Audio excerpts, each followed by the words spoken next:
This is 2B. I'm just trying to make these so they'll fit on YouTube. So we're going to hack and slash these into less than 10-minute chunks. Otherwise, YouTube will not let us upload it. So here's my item here, which is a camera. Hit enter, enter. That's where the keyframe is. You know what? This guy here. Let's go and select him. There we go. And the minus key says, do you want to delete? Yes, I do. So I've deleted him from the scene. So this is good. So what I want to do now is I want to target this to the null. Right, so let's go and select this item here. So I've still got my null selected, which is null Wilson. Now I want this null Wilson to be parented to the transporter. So let's go and hit up the M key, so M for motion options. So parent item, click on that. It's going to be the transporter. Okay, so that's good. So wherever the transporter goes, that null object, which is a non-rendering object, yeah, it's just a control sort of object, is going to go with it. Now my camera here, should just trying to get it to select it. That's the wrong thing to select. Hit cameras. There we go. My camera, I want to target or basically point at and follow that null, and that null is going to be animated by wherever the transporter goes. If you look at the items here, you know it's going to go with it, so it should move it around. Okay, so again, it's a motion option. So with the camera selected, hit M for motion options, and we're not going to parent it because that means it's just going to move along with. We want to actually target it. We want to point at. Yeah, so I'm going to point at my null, which is null Wilson.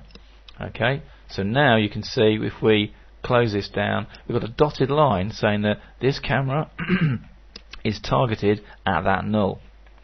Okay, and we'll notice that when we scrub the timeline, you'll see that the camera zooms around to follow the action of that.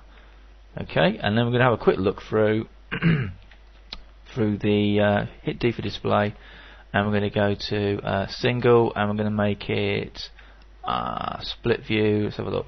Double horizontal sounds good to me.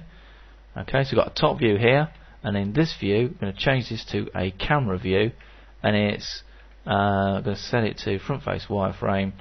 Actually, you know what? We're going to set it to shaded solid, and we're looking camera view wise, looking through camera C, which we've just gone and created. Now, the other thing to notice about cameras is that each camera can have a different resolution set to it, which you need to keep an eye on. You can create a new camera and think you're doing all great things, and if you set it to the wrong resolution, or if you haven't set it, then you're going to get different shaped renders out of it. So each one needs to be set up. But anyway, so if I scrub through my timeline now, you'll notice that we now follow the action. And we get quite a nice pan, basically. It's really cool. Now, the advantage of targeting a null rather than targeting the actual transporter itself, it gives us a few more options. If I go and zoom in here, if I take center off, so it doesn't center anymore, I scroll up a little bit. Now if I go and select objects, you'll notice that I've still got my, actually I haven't, let's go and sort that out. Let's go and say null camera. So I've got null camera selected, and what I can do with that is, for instance, my start frame, I can decide to change it so that, well, you know what, I want it to be slightly different. So let's move it back. Okay. Actually, that's the wrong one. Don't want to do null camera. It wants to be null Wilson. There we go. So if I move it back, you notice that the camera changes its location. So I can frame it up exactly how I want it to be. So I say, well, okay, rather than being the pivot point of the transporter, I can say I want it to be just there, and actually, you know, a little bit lower maybe. So let's go in my top view, let's press 1, which is my side view, center, and then zoom in, and let's knock that down a bit. So we're still on frame 0 just to check where we are. So let's do that. Let's frame it there. So it's in the higher than the top half here. Okay, and we'll hit enter, enter. All that's going to do is set the first keyframe for the first location point, and then when we scrub through, again, it's now targeting it. It's a little bit lower. Yeah. All right, that's cool. And that basically sorts that out. The other thing, let's go and quickly sort out under display. Hit D for display again. We can have a look in let me just think. OpenGL. So I'm just having a look through here. We're not looking at OpenGL case. Hang on a sec. I'm trying to find. There we go. There we go. So the thing we're looking at in D for display. Let's just check this. Close it down. D for display. In the display tab itself, what we've got is safe areas and alternate aspect ratio on. So let's unfield chart. Let's go and switch all those off. So what we've got at the moment, this is just set to whatever the render size is. That's the aspect ratio of the render size. These blanks out areas means these will not render. Yeah. I've got my safe areas for action safe is here, and then title safe is here. So any titles need to be in this area here. I've got alternate aspect overlay if I need to. So if I can do that over there, and I've got a field chart as well, so I know where I am with the action. Simple as that. And the next thing you want to go and set also is the camera.